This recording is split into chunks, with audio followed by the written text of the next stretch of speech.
Hello everyone, welcome to JKSSP online tutorial.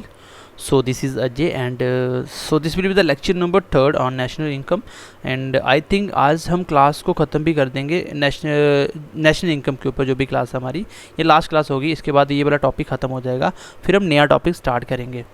तो आज हम प्रैक्टिस करने वाले हैं इसके जो न्यूमेरिकल बेस्ड क्वेश्चन होते हैं, ठीक है, जो फैक्चुअल क्वेश्चन पूछे जाते हैं कि बताइए इसमें क्या डिफरेंस है। तो वो आपको मैं लास्ट क्लास में भी थोड़ा समझा दिया था, इसको मैं तीनों पॉइंट को बताता हूँ, फिर मैं आज थोड़े क्वेश्चन लेता हूँ, उसके बाद हम देखते हैं कि नेशनल इनकम के मेथड क्या क्या होता है निकालने के, ठीक है, फिर आज चैप्टर ख़त्म हो जाएगा। तो मैंने बताया था कि ग्रॉस मतलब टोटल ओवरऑल, उसमें से अगर मैं डेप्रिसिएशन निकाल दूँ, जो भी नुकसान घाटे निकाल दूँ, तो मेरे पास नेट बच जाता है। ऐसे याद रखना हमेशा कि ग्रॉस इनकम और नेट इनकम के बीच का फ़र्क क्या होता है, टैक्सेस। तो ये समझ लीजिए घाटे पड़ रहा है, टैक्स कट रहा है, ठीक है, ग्रॉस में से, और इसी को उधर ले जाओ नेट में डेप्रिसिएशन जो होता है, मतलब दोनों के बीच का फ़र्क क्या है, डेप्रिसिएशन का। डोमेस्टिक जिसको आप जीडीपी भी बोल सकते हो, जीडीपी में अगर मैं net factor income from abroad से जोड़ दूं तो नेशनल इनकम बनती है, मैं आपको पहले भी बता चुका हूं। फैक्टर और एमपी के बीच में क्या फ़र्क है, फैक्टर के बीच में अगर मैं नेट इनडायरेक्ट टैक्स जोड़ दूं तो मेरे पास बनता है एमपी। इसी के बेस में हमने एक क्वेश्चन किया था, आज मैं नेक्स्ट क्वेश्चन लिख रहा हूँ। चलिए लिख लीजिए नेक्स्ट क्वेश्चन लिखिए, आपको साथ साथ सॉल्व करने, अभी मैं आपको कॉन्सेप्ट समझा चुका हूँ, आपने इसको साथ साथ सॉल्व करना है। जैसे मैंने क्वेश्चन में लिख देता हूँ, आप साथ साथ कोशिश करना सॉल्व करने की। लास्ट क्लास के कॉन्सेप्ट पे आपको मुझे डिफरेंस बताना है, difference between N N P M P and N D P M. फिर आपको मुझे डिफरेंस बताना है जी एन पी, बाकी डिफरेंस ही बताना सब में, F C and G N P M P. उसके बाद आपने मुझे डिफरेंस बताना है G D P F C और डेप्रिसिएशन निकाल दूँ, और डेप्रिसिएशन निकाल दूँ, ठीक है, डेप्रिसिएशन निकाल दूँ तो ये किसके बराबर होगा। इसके बाद आपने मुझे बताना है N D P M P में अगर मैं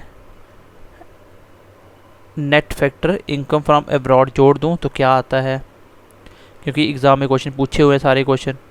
चलिए नेक्स्ट क्वेश्चन लिखिए, नेक्स्ट क्वेश्चन मैं यहीं पे लिख देता हूँ। नेक्स्ट क्वेश्चन लिखिए, मान लीजिए एन एन पी में मार्केट प्राइस में अगर मैं जोड़ देता हूँ डेप्रिसिएशन तो इक्वल टू, इसी में अंदर कर दो माइनस नेट इनकम और नेट इनडायरेक्ट टैक्सेस, ये किसके बराबर होगा। चलिए इस क्वेश्चन को मैं नीचे लिख देता हूँ, इस क्वेश्चन को मैं नेक्स्ट पेज पे लिख देता हूँ, अगर नीचे आता तो नीचे लिख देंगे। चलिए आ जाएगा नीचे, मैं कोशिश कर देता हूँ क्योंकि एक ही पेज पे ख़त्म हो जाए। क्वेश्चन ये है कि N N P M P में अगर मैं डेप्रिसिएशन जोड़ दूँ और माइनस कर दूँ नेट इनडायरेक्ट टैक्सेस तो किसके बराबर आता है। तो ये क्वेश्चन है, हम लोग इसको सॉल्व करेंगे एक एक करके, आई होप आपको समझ भी आएंगे क्योंकि ये क्वेश्चन एग्जाम में पूछे जाते हैं। सबसे पहला क्वेश्चन ऐसे पूछा जाएगा, बताइए difference between N N P M P और एन डी पी एम में क्या फ़र्क होता है, दोनों में फ़र्क क्या होता है, तो ये मुझे निकालना है। तो सीधा मैंने मेथड बता दिया, आपको कुछ नहीं करना, आपको डिफरेंस कैसे निकालना देखो, आपको कैसे निकालना है। यहाँ पे देखो एन एन दिख रहा है, नेट नेट कैंसिल हो गया, सेम काट देना है। यहाँ पे नेशनल है, यहाँ पे डोमेस्टिक है, ठीक है, प्रोडक्ट से प्रोडक्ट कैंसिल हो गया, ये एमपी है, एमपी से एमपी कट गया, बचा क्या, मुझे खुद बताइए। नेशनल से नेशनल इनकम में से डोमेस्टिक बनाने के लिए क्या करना पड़ता है, नेशनल इनकम में से डोमेस्टिक बनाने के लिए, जीडीपी बनाने के लिए क्या करना पड़ता है बताइए।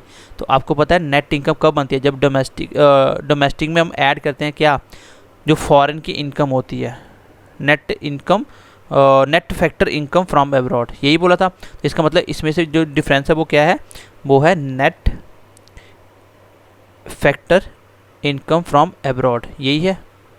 भाई खुद सोचिए ना, नेशनल और जीडीपी के बीच जो डोमेस्टिक और नेशनल में फ़र्क क्या होता है, नेशनल और डोमेस्टिक में जो फ़र्क ही यही होता है, बीच में क्या है आपका जो नेट फैक्टर होते हैं, जो बाहर से इनकम आई और गई उसका टोटल जो होता है वो प्लस माइनस करना पड़ता है। तो डिफरेंस क्या आया, N F E. I hope समझ पाएंगे, मैं दोबारा से एक बार बताता हूँ, ध्यान से सुनना मेरी बात को। वो तीनों पॉइंट याद करेंगे, वो तीनों पॉइंट याद करोगे क्वेश्चन निकल जाएगा। यहाँ पे भी एमपी, यहाँ पे भी कुछ नहीं करना, आपको सेम ख़त्म कर देने हैं। बचा क्या आपको पता है, मेरे पास बचा है नेट से नेशनल इनकम से, ये है नेशनल, ये है डोमेस्टिक, आपको पता है नेशनल से डोमेस्टिक बनाने की, इनकम की बात, इनकम, प्रोडक्ट की बात, प्रोडक्ट कुछ भी हो सकता है। नेशनल से डोमेस्टिक बीच का डिफरेंस क्या है, याद करो स्टेटमेंट, मैं एक बार बता भी देता हूँ ये हमारी स्टेटमेंट क्या थी, ये थी। बताइए ये देखो, नेशनल इनकम और डोमेस्टिक के बीच में क्या होता है, बीच में यही तो होता है net factor income from abroad, यही तो डिफरेंस है ना, तो यही मैं बता रहा हूँ। तो इसके बीच में फ़र्क क्या है, यही आंसर हो गया इसका। अगला क्वेश्चन देखिए, मैं सीधा यही पे सॉल्व कर रहा हूँ। ग्रॉस से ग्रॉस कट गया, नेशनल से नेशनल कट गया, प्रोडक्ट से प्रोडक्ट कट गया। बताइए फैक्टर कॉस्ट और एमपी के बीच में फ़र्क क्या होता है, मैंने बोला था ना नेट इनडायरेक्ट टैक्सेस का, बस यही तो आंसर है। तो दोनों के बीच में फ़र्क क्या होगा, क्योंकि फैक्टर कॉस्ट जो खर्चा है उसके ऊपर जो इनडायरेक्ट टैक्सेस लगे उसको ऐड करो तो बनता है एमपी। तो डिफरेंस कितना बीच का, national sorry net indirect tax. अगला देखिए, जीडीपी के अंदर फैक्टर कॉस्ट में अगर आप डेप्रिसिएशन कम कर दो तो क्या बचता है। पहले मुझे एक बात बताइए, यहाँ पे है फैक्टर कॉस्ट, फैक्टर कॉस्ट में से क्या होता है जब इसमें आप नेट इनडायरेक्ट टैक्स होते तब जाके ये क्या बनता है, तब जाके ये एमपी बनता है। इसका मतलब ये रहेगा एफसी ही, इस पर कोई चेंज नहीं आएगा, प्रोडक्ट पे कोई चेंज नहीं आएगा। डेप्रिसिएशन किससे निकलता है, आपको पता है ग्रॉस से, तो डोमेस्टिक से डोमेस्टिक ही रहेगा, यहाँ पे चेंज होगा। मुझे बताइए ग्रॉस में से अगर डेप्रिसिएशन निकल जाए, ग्रॉस में डेप्रिसिएशन निकाल तो क्या बचता है, नेट ही तो बचता है। तो ये इस क्वेश्चन का आंसर होगा। इस क्वेश्चन में बच्चे कंफ्यूज होते हैं क्योंकि माइनस तो वही करना जिसमें से होगा। देखिए फैक्टर कॉस्ट में एमपी बनने के लिए बीच में क्या ऐड होना चाहिए था, बीच में आपका नेट इनडायरेक्ट टैक्स ऐड होने चाहिए थे, तभी तो एमपी लिखता मैं इसको। तो ये एमपी नहीं बनेगा, एफसी रहेगा, प्रोडक्ट में कोई चेंज नहीं आ रहा। डोमेस्टिक से डोमेस्टिक रहेगा, क्योंकि डोमेस्टिक से अगर नेशनल बनाना है तो इसमें क्या जुड़ना चाहिए था, डोमेस्टिक के अंदर आपका नेट इनकम फ्रॉम अब्रॉड जुड़ना चाहिए था, ठीक है। लेकिन यहाँ पे हुआ ग्रॉस से क्या बनेगा, डेप्रिसिएशन कम करो तो नेशनल बनता है। तो आई होप समझ आ गई होगी। चलिए आगे बढ़ते हैं, इस क्वेश्चन को देखते हैं। बोला कि यहाँ पे क्या है, हाँ इसमें अगर मैं इसको जोड़ दूँ तो सबसे पहले आपको देखना कुछ नहीं है, आपको पता है ये क्या है, ये क्या है आपकी, ये इनकम फ्रॉम अब्रॉड जुड़ रही है नेट, ठीक है, net factor income from abroad जो भी होगी। तो आपको पता है इसमें किस में चेंज आता है, इसमें आपका डोमेस्टिक से नेशनल बनता है, डोमेस्टिक से क्या बनता है, डोमेस्टिक से आपका नेशनल बनता है। इसका मतलब नेट का नेट ही रहेगा, आपको इसी को चेंज करना है, क्योंकि डोमेस्टिक में जब ये जुड़ता है तो क्या बन जाता है, नेशनल बन जाता है। और प्रोडक्ट का प्रोडक्ट रहेगा, मार्केट का मार्केट रहेगा, क्योंकि मार्केट को चेंज होने के लिए क्या चाहिए था, माइनस होना चाहिए था, क्या माइनस होना चाहिए था, नेट इनडायरेक्ट टैक्सेस, तब जाके ये एमपी एफ फैक्टर कॉस्ट बनता। कोई फ़र्क नहीं आया, ठीक है, प्रोडक्ट पे कोई फ़र्क नहीं आया। नेट को ग्रॉस बनने के लिए कुछ ऐड होना चाहिए था, वो क्या होता है, नेट में अगर मैं डेप्रिसिएशन जोड़ दूँ तब जाके ये बनता। तो इसमें मुझे एक ही चीज़ दिख रही थी, डोमेस्टिक को इसके अकॉर्डिंग चेंज होकर ये नेशनल बन गया। ये क्वेश्चन का आंसर आ गया। एक भी क्वेश्चन आपका गलत नहीं होगा, बस लॉजिकली सोचने की कोशिश करो वो तीनों स्टेटमेंट। यहाँ पे देखिए इसको चेंज करना है, अब कॉमन सी बात है, मैं देख रहा हूँ कि एमपी को फैक्टर कॉस्ट होने के लिए क्या चाहिए, एमपी को फैक्टर कॉस्ट होने के लिए माइनस क्या होना चाहिए, नेट इनडायरेक्ट टैक्स है, तो हो रहा है बिल्कुल, इसका मतलब फैक्टर कॉस्ट बनेगी, ठीक है, हो गया। प्रोडक्ट पे कोई चेंज नहीं आएगा। आगे देखो, आगे देखो ये खत्म हो गया। अब आपको बोला डेप्रिसिएशन किस में जुड़ता है, डेप्रिसिएशन जुड़ता है आपका नेट के अंदर, नेट में डेप्रिसिएशन जोड़ते हो तब जाके आपका क्या बन जाता है, ग्रॉस बन जाता है, क्योंकि ग्रॉस से डेप्रिसिएशन निकालो तो नेट आता है। पहले वाली ए स्टेट में याद करो। तो मैं बोल सकता हूँ कि नेशनल को अगर बनाना हो, नेशनल को अगर डोमेस्टिक बनाना हो तो माइनस करना था मुझे क्या, net factor income from abroad, तो ये तो है नहीं, तो नेशनल का नेशनल रहेगा। बेसिकली ये नेट चेंज हुआ, नेट में डेप्रिसिएशन जोड़ दो तब जाके ग्रॉस बनता है। ये इस क्वेश्चन का आंसर आएगा, ये इस क्वेश्चन का आंसर आएगा। एंड आई होप ये बात आपको समझ आई होगी। ये मैंने आपको थोड़े से क्वेश्चन बताने की कोशिश करी। अब मैं आपको एक क्वेश्चन दे रहा हूँ, आप मुझे करके बताओगे, एंड आई होप आप क्वेश्चन कर भी लोगे। मैं क्वेश्चन दे रहा हूँ, आप मुझे करके इसके आंसर मुझे बताओगे, ठीक है, आप मुझे करके इसके आंसर बताओगे। सबसे पहले क्वेश्चन आपको डिफरेंस निकालना है जीएनपी एंड एनएनपी में, पहला क्वेश्चन। दूसरा क्वेश्चन है आपको मुझे डिफरेंस निकाल के बताना है कि इसमें क्या क्या डिफरेंस आएगा एनएनपी फैक्टर कॉस्ट में और एनडीपी फैक्टर कॉस्ट में क्या डिफरेंस आएगा। ये दोनों क्वेश्चन मुझे आपको करके बताने हैं और आई होप इसको आप बहुत अच्छे से कर भी पाओगे, ठीक है। तो चलिए अब हम बात करेंगे कि इसके मेथड कौन कौन से होते हैं आपके जीडीपी निकालने के। नेशनल इनकम के अकॉर्डिंग निकाल सकते हो, बताया था मैंने स्टार्टिंग में। एक्सपेंडिचर के अकॉर्डिंग निकाल सकते हो, ये भी बताया था मैंने आपको। और प्रोडक्शन के अकॉर्डिंग निकाल सकते हो, ठीक है। इनकम, एक्सपेंडिचर, प्रोडक्शन, तीनों मेथड को हम एक एक करके डिस्कस करने वाले हैं। तो चलिए इसको एक बार स्टार्ट करता हूँ। ये दोनों क्वेश्चन मुझे आपको आंसर बताने हैं कमेंट करके, इसमें किस किस का डिफरेंस है, ठीक है। चलिए, तो कॉन्सेप्ट हमारा कंप्लीट हो गया। अब हम पढ़ेंगे मैथड। ये छोटा सा टॉपिक है, साथ साथ ख़त्म हो जाएगा, बस आपको हिंट देना खाली। मेथड ऑफ नेशनल इनकम या मेथड ऑफ नेशनल इनकम।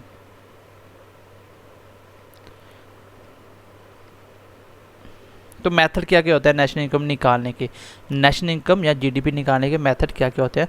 सबसे पहला आप लिख लीजिए जिसको बोलते हैं इनकम मेथड, मतलब आप इनकम के बेस पे भी निकाल सकते हो। इनकम मेथड कि आप पर बंदे की सैलरी देखो, उसका टोटल देखो इस बार कितनी सैलरी भरी, उस हिसाब से आपको पता चल जाएगा नेशनल इनकम कितनी है, कितनी अभी पर बंदे के हिसाब से आ रही है। ऐसे बोल दो, इसी को बोला जाता है कंजप्शंस मेथड, इसी को बोला जाता है कंजप्शन मेथड। ठीक है, तो इनकम मेथड से आप नेशनल इनकम निकाल सकते हो देश की। जैसे दूसरे नंबर पे होता है वो, उसका नाम होता है प्रोडक्ट मेथड या प्रोडक्शन मेथड, जिसको बोलते हो प्रोडक्ट मेथड। कितने प्रोडक्ट बन रहे हैं उसके आधार पे निकाल सकते हो। इसी को बोला जाता है वैल्यू एडेड मेथड, इसको बोला जाता है वैल्यू एडेड मेथड, मतलब कितनी वैल्यू आपने ऐड करी। तो पहले कितनी चीज़ें थी, अब उसमें उस चीज़ का प्राइस कितना बढ़ के हो गया। ठीक है, ये मैं आपको समझाता हूँ आगे एक्सप्लेन में। इसी को बोला जाता है इनपुट आउटपुट मेथड। बताया था ना मैंने आपको स्टार्टिंग में, याद करो मैंने बताया था इनपुट आउटपुट प्रोडक्शन जब मैं बताता तब आपको बताया था इसी को इनपुट आउटपुट मेथड भी बोला जाता है। ठीक है, तीसरे नंबर पे आता है आपका, उसका नाम है एक्सपेंडिचर मेथड। एग्जाम में सीधा सीधा क्वेश्चन पूछा भी जा सकता है कि मुझे बताइए इसमें से कौन सा मेथड नेशनल इनकम निकालने के लिए नहीं होता। ठीक है, एक्सपेंडिचर मेथड। तो कभी कभी सरकार क्या करती है, आपके खर्चों से भी आपका नेशनल इनकम देश का निकाल लेते हैं कि खर्चे कितने हुए। चलिए मैं सबसे पहले बात करता हूँ मैं किस पे, नेशनल इनकम निकालने के तरीके में। वो हम बोलते हैं कि जीडीपी कैसे कैलकुलेशन करते हैं। लिख लो income method, income method to find GDP. GDP या नेशनल इनकम दोनों बोल दो। सिर्फ नेशनल इनकम में ये फ़र्क होगा कि आपकी वो फॉरेन की जो नेट इनकम वो भी ऐड हो जाएगी। ठीक है, कैलकुलेशन। चलिए सबसे पहले हम देखते हैं इनकम निकालने का तरीका। कैलकुलेशन इनकम मेथड से क्या क्या होता है, कैसे निकालते हैं। इसमें जो सबसे पहले आपको याद रखना है, जब इनकम मेथड से आपकी जीडीपी निकाली जाएगी तो इसके लिए इनकम में कौन कौन सी चीज़ों को लिया जाएगा, कौन कौन सी चीज़ों लिया जाएगा, इसके जो मेन फैक्टर एग्जाम में क्वेश्चन आता है। इनकम फैक्टर में आपकी 4 चीज़ें देखी जाएंगी। सबसे पहले इसको याद कर लेना। एक तो रेंट देखा जाता है। मान लीजिए आपने कितना रेंट दे रहे हो, कोई भी बिल्डिंग या कुछ भी आपने लैंड दी। आपको पता है कि मेथड ऑफ प्रोडक्शन क्या होता है, 4 बताया था ना मैंने, बताया था लेबर बताया था। ठीक है, लेबर बताया था, लैंड बताया था, एंटरप्रेन्योर बताया था, और उसके बाद मैंने आपको कैपिटल बताया था। तो लैंड पे रेंट मिलता है, लैंड पे रेंट मिलता है ऐसा याद रख लो। प्लस लेबर पे आपको वेजेस मिलते हैं, वेजेस के हिसाब से भी ऐड किया जाएगा इसके फैक्टर भी। ठीक है, उसके बाद आपको कैपिटल पे क्या मिलता है, आपको इंटरेस्ट मिलता है। जो आपने पैसा लगाया उस पर आपको इंटरेस्ट मिलता है, इंटरेस्ट मिलता है। प्लस आपका क्या था, एंटरप्रेन्योर था, उस पर उसको क्या होगा, प्रॉफिट मिलेगा, उसको मिलेगा प्रॉफिट। तो ये आपको याद रखना है, ये 4 फैक्टर हैं जिनको लेके आपकी नेशनल इनकम निकाली जाएगी।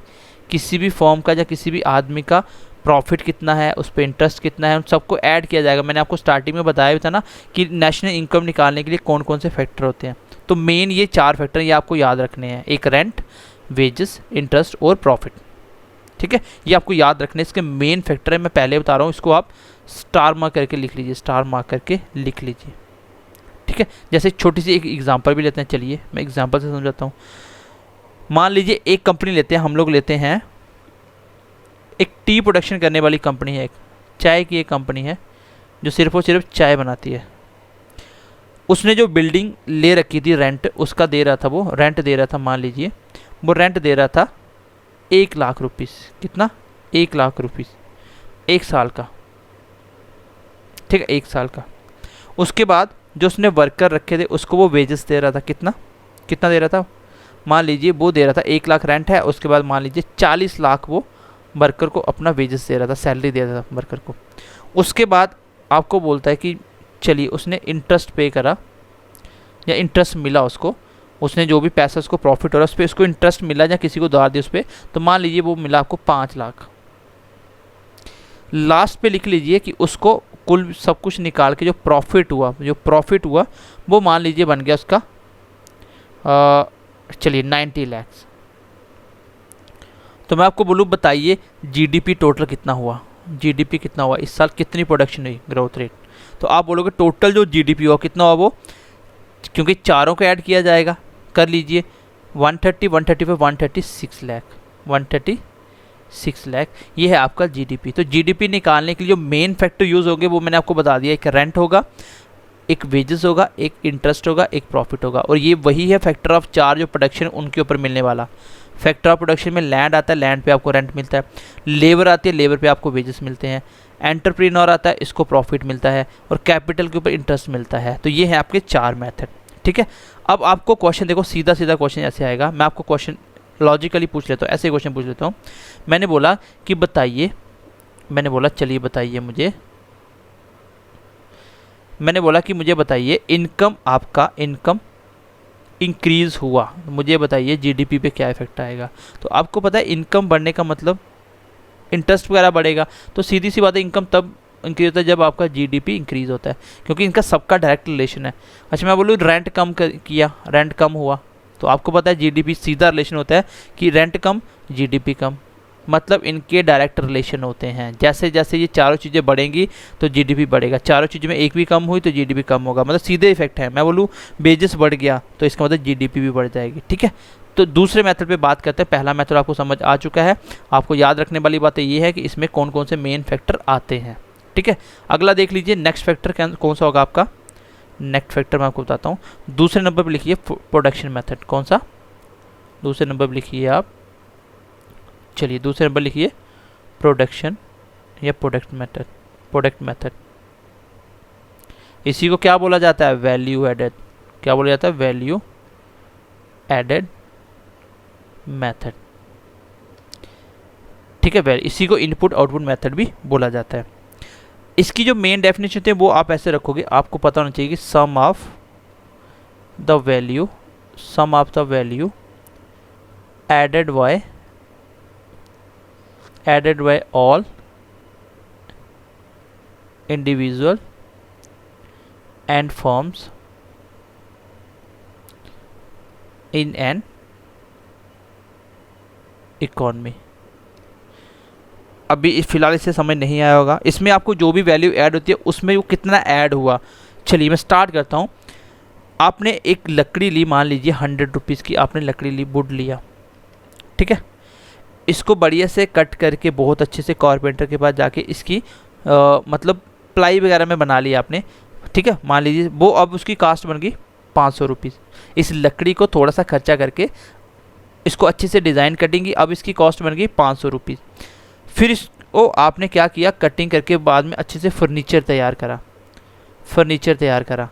अब कितना बन गया, मान लीजिए 1000, कितना बना 1000। तो मैं बोलूँगा बताइए जीडीपी कितना हुआ, जीडीपी, तो जीडीपी आपका वही होगा जो ऐड हुआ। मैंने बोला sum of the value added by all individual firms in an economy. तो कितनी वैल्यू ऐड की गई, इस लकड़ी की देखिए कितनी प्राइस बन गई। इसी लकड़ी को जब मैं लेके आया तो मुझे 100 कॉस्ट पड़ी, आज वही लकड़ी कितने की बन गई, 1000 के बीच में खर्चे गुच्छे डाल के सारी। इसमें आपने कितना वैल्यू ऐड किया, 100 की चीज़ थी 1000 में 900 का ऐड किया, तो ये है आपकी जीडीपी, ये है आपकी जीडीपी। कितना प्रोडक्ट हुआ, प्रोडक्टिव मेथड से कितना ऐड हुआ, 900। तो यही आपका आंसर है। मतलब ऐसे याद रखना है कि प्रोडक्ट मेथड क्या होता है कि प्रोडक्शन जो भी आपने की उसकी वैल्यू कितनी बढ़ गई उसके सम करो सारी वैल्यू को, वही होगा आपका क्या, वही होगा आपका जीडीपी, ठीक है। ये 2 मेथड है। चलिए थर्ड मेथड की बात कर लेते हैं। मेथड नंबर 3 लिख लीजिए, लास्ट मेथड है, इसके बाद हमारा एक ख़त्म हो गया चैप्टर। तीसरे नंबर पे आप लिखिए एक्सपेंडिचर मेथड। आपको याद इसमें कुछ नहीं रखना, फालतू का कुछ याद नहीं रखना, सिर्फ आपको याद रखना है कि जीडीपी में इनकम निकालते टाइम क्या क्या यूज़ करना होता है। टोटल प्रोडक्ट में जब आप प्रोडक्ट मेथड निकाल रहे हो उसमें कैसे जीडीपी निकालते हैं, तो आपको पता है इसमें जो वैल्यू एडेड किया गया वो प्रोडक्ट हो गया। इनकम मेथड से rent, wages, interest plus profit सबको ऐड करोगे वो जीडीपी हो गया। एक्सपेंडिचर मेथड में क्या आएगा, एक्सपेंडिचर मेथड में क्या आएगा, इसको याद रखना आपको, बहुत ही इंपॉर्टेंट है ये भी। मैं बता देता हूँ आपको क्या क्या आने वाला है इसमें। पहला लिखिए, इसमें सबसे पहले आएगा वो आएगा आपका, जैसे आप लोग खर्चे करते हो, पीपल आदमी खर्चे करते हैं, क्योंकि प्रोडक्ट बन गया उसको क्या करना है, कंजप्शन करना है, तो आप बोल सकते हो कंजप्शन एक्सपेंडिचर आएगा एक। दूसरी चीज़ जीडीपी में निकालते टाइम आपको क्या ऐड करना है उसके बाद आपको ऐड करना है कि मान लीजिए कोई भी कंपनी या कोई भी फर्म है, वो आपके खर्चे कर रही है, उसको बोलते हैं इन्वेस्टमेंट करना। इन्वेस्टमेंट कैसे कर रही है?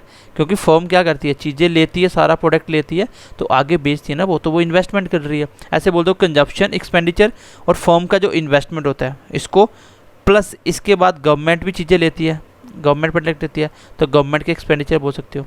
गवर्नमेंट के एक्सपेंडिचर पूरा लिखना है इसको। एक चीज़ होगी, दो चीज़ होगी, तीसरी चीज़ होगी। चौथे नंबर पे आपको क्या करना है, आपको एक्सपोर्ट को भी ऐड करना है। एक्सपोर्ट को ऐड करना है। एक्सपोर्ट मतलब आपने बाहर पैसा भेजा, उसके बदले में बाहर में चीज़ भेजी, उसके बदले में पैसा आएगा, तो वो भी आपका प्रोडक्ट का पैसा होगा, वो भी ऐड करना है। और माइनस करना आपको इंपोर्ट। जैसे मान लीजिए आपने आईफोन बाहर से मंगवाते हो, इंडिया की कंपनी नहीं है वो, अगर इंडिया में मैन्युफैक्चर हो भी रहे हैं लेकिन उसका प्रोडक्ट बाहर से आ रहा है, उसको इंपोर्ट किया जाता है, उसको आपको माइनस करना है, ठीक है। और बेसिकली जो बुक में होता है ऐसे होता है, इस कंजप्शन को वो डिनोट करता है आपका, ऐसे बोल सकते हो कि आपकी जीडीपी टोटल बराबर होगी, कंजप्शन को सी से डिनोट करेगा, ठीक है। और इन्वेस्टमेंट को जो फर्म आपके खर्चा कर रही है, फर्म का एक्सपेंडिचर, उसको इन्वेस्टमेंट बोलते हैं आई। कंजप्शन एक्सपेंडिचर को सी बोलते हैं, फर्म एक्सपेंडिचर को इन्वेस्टमेंट बोलते हैं आई, और गवर्नमेंट एक्सपेंसेस को जी से डिनोट करते हैं। प्लस आपने क्या किया, एक्सपोर्ट किया और इंपोर्ट किया। इंपोर्ट को माइनस करना है, इंपोर्ट को हम लोग एम कर देते हैं इंपोर्ट, और प्लस कर देते हैं एक्सपोर्ट, इसको माइनस कर दो। और एक्स मतलब एक्सपोर्ट, एक्सपोर्ट आपने ऐड किया। तो ये है आपका टोटल जीडीपी निकालने का तरीका, किस मेथड से, एक्सपेंडिचर मेथड से। बस याद रखने वाली बातें ये हैं, मान लीजिए प्रोडक्ट बना, उसको कौन कौन लेगा, आप लोगे, एक इंडिविजुअल आदमी लेगा, पर्सन लेगा, वो कंजप्शन करेगा, उसका एक्सपेंडिचर ऐड होगा, उसको सी मान लिया मैंने। आपकी बड़ी बड़ी कंपनियां लेंगी और कंपनी ने वो बेसिकली इन्वेस्ट, ऐसे याद रखोगे इन्वेस्ट किया, आई आ गया। गवर्नमेंट खर्चे करेगी, गवर्नमेंट के खर्चे आ गए जी। इफ एक्सपोर्ट किया, वो प्रोडक्ट बना के बाहर भेजा, उसके बदले में पैसा लिया, वो भी इनकम में ऐड हो जाएगा, जो एक्सपेंडिचर में आ जाएगा क्योंकि इस पर भी खर्चे हुए। और इंपोर्ट, इसको माइनस कर दोगे, ये बन गया आपका एक्सपेंडिचर मेथड से जीडीपी, ठीक है। आपको बस यही याद रखना है। तो यहाँ पे समझने वाली बात एक छोटी सी है कि मैंने एक्सपोर्ट को ऐड क्यों किया, इंपोर्ट को माइनस क्यों किया। मैंने इसलिए किया कि मैंने बोला जीडीपी में कौन कौन सी चीज़ें आती हैं, जो इंडिया की बाउंड्री में चीज़ें बनी होती हैं। इट डज़ नॉट मैटर कि वो बाहर वाले फॉरेन वाले बना रहे हैं आके, लेकिन इंडिया में बने वही तो एक्सपोर्ट किया जाएगा ना। इंडिया में बन के बाहर बेच रहे हो, बनी कहाँ, इंडिया में, इसलिए एक्सपोर्ट को ऐड किया जाएगा। इंपोर्ट मतलब इंडिया में नहीं बनी, इसलिए उसको माइनस किया जाएगा, क्योंकि जीडीपी में ये इंक्लूड नहीं होता। मैं जीडीपी निकाल रहा हूँ। तो एक्सपेंडिचर मेथड से कैसे निकालना है कि जो पब्लिक द्वारा खर्चे की, इसको बोलते हैं कंजप्शन एक्सपेंडिचर। जो फर्म द्वारा खर्चे किए गए उसको बोलते हैं इन्वेस्टमेंट, ठीक है, इन्वेस्टमेंट। और गवर्नमेंट के एक्सपेंडिचर उसको बोलते हैं G government expenditure, plus export minus import. इसमें ये जो इंक्लूड होता है, बस ये आपको याद रखना है कि इसमें कौन कौन सी चीज़ें इंक्लूड होती हैं। तो मैंने आपको तीनों मेथड बता दिए। इनकम में आपको याद रखना है क्या क्या इंक्लूड होता है। चलिए मैं एक बार फिर से आपको रिपीट कर देता हूँ। इनकम में आपका मेन फैक्टर है रेंट, वेजेस, इंटरेस्ट, प्रॉफिट। आप ऐसे बोल सकते हो ये जीडीपी किसके बराबर हुई, जब आपने rent plus wages plus interest plus profit add किया, ये आपका आंसर आ गया। उसके बाद मैंने आपको बताया दूसरे वाला कौन सा, दूसरे वाला मैंने आपको बताया प्रोडक्ट मेथड, है ना, यही बताया। चलिए एक बार ये देख लेते हैं, इसमें मैंने क्या बताया, ये बताया मैंने बोला कि प्रोडक्ट मेथड में आपको कुछ नहीं करना था, बस सम ऑफ वैल्यू एडेड करनी। जितनी भी वैल्यू चीज़ की ऐड हुई वो इंडिविजुअल, चाहे इंडिविजुअल हो चाहे फर्म के द्वारा हो, उसको इकोनॉमी में जो ऐड हुई उसको ऐड कर लेना, वही आपकी वैल्यू कितनी आई, वही आपका जीडीपी होगा। 100 की चीज़ कितनी वैल्यू, आज कितनी उसकी वैल्यू 1000, इसका मतलब 900 क्या हुआ आपकी जीडीपी है, ठीक है। ये आसान है। और लास्ट वाला मैंने आपको अभी बता दिया। तो गाइस ये था आपका जीडीपी, जिसमें आपको बोलते हैं नेशनल इनकम वाला कॉन्सेप्ट भी बता दिया मैंने, मेजरमेंट बता दिए। बस इतना ही आपको करना है। आपको जो क्वेश्चन आएंगे, जो अभी मैंने आपको 2 क्वेश्चन दिए, वो भी करके बताना है। उससे पहले मैं जो आपको क्वेश्चन बताया, इसमें कुछ भी नहीं था कॉन्सेप्ट में, आप क्वेश्चन खुद कर सकते थे सारे। मैंने बहुत अच्छे से समझाने की कोशिश करी आपको, ठीक है। तो चलिए मिलते हैं अगली क्लास में नए चैप्टर के साथ। तो ध्यान रखिए अपना, bye bye, take care and God bless you.